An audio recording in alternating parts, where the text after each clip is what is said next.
के पारे अहदु होमा तेरा हो भला तकुल होमा उबिन वला तनहा होमा। और आपने फरमाया अगर तुम्हारे माँ बाप तुम्हारे सामने बुढ़ापे को पहुंच जाए, दोनों का बुढ़ापा पा जाओ या दोनों में से एक का बुढ़ापा पा जाओ, तो क्या करो? उनसे अच्छी बातें करो। भला तकुल होमा उबिन वला तनहा होमा। तुम उनको उफी ना कहो, उनको झाड़ो नहीं, उनको फटकारो नहीं, तिरछी नजर से ना देखो।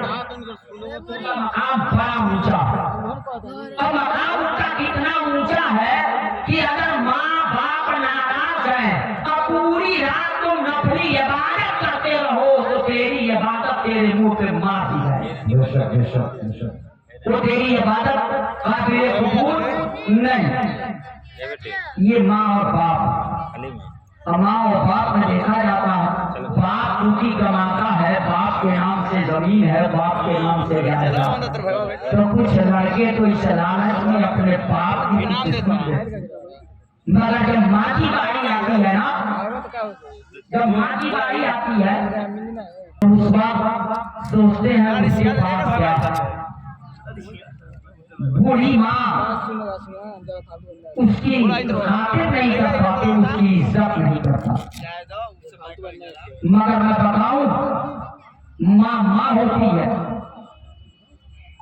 मदीने के ताजदार की बारगाह में एक साहब पहुंचे और उन्होंने जाकर के अर्ज किया, या रसूल अल्लाह सल्लल्लाहु अलैहि वसल्लम, दुनिया में रिश्ते बहुत हैं मगर मेरे हुस्ने सलूक का सबसे ज्यादा हकदार कौन? यानी दुनिया में कौन है जिसके साथ मैं पहले नंबर पे अच्छा सलूक करूं? दुनिया में रिश्ते बहुत हैं मगर उनमें कौन ऐसा है जो मेरे हुस्ने सलूक का सबसे ज्यादा? जैसे इतना पूछा उन्होंने, मेरे आका ने फरमाया तुम्हारी माँ। जो सोच में पड़ गए, माँ को बताया आका, मगर बाप को नहीं बताया।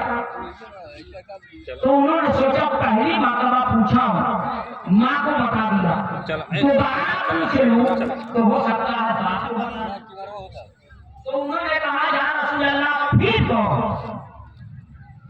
पहली बात तो माँ को बता दिया आका, उन्होंने आगे किया या रसूल अल्लाह फिर कहो, यानी उसके बाद तो आका ने फिर फरमाया तेरी माँ।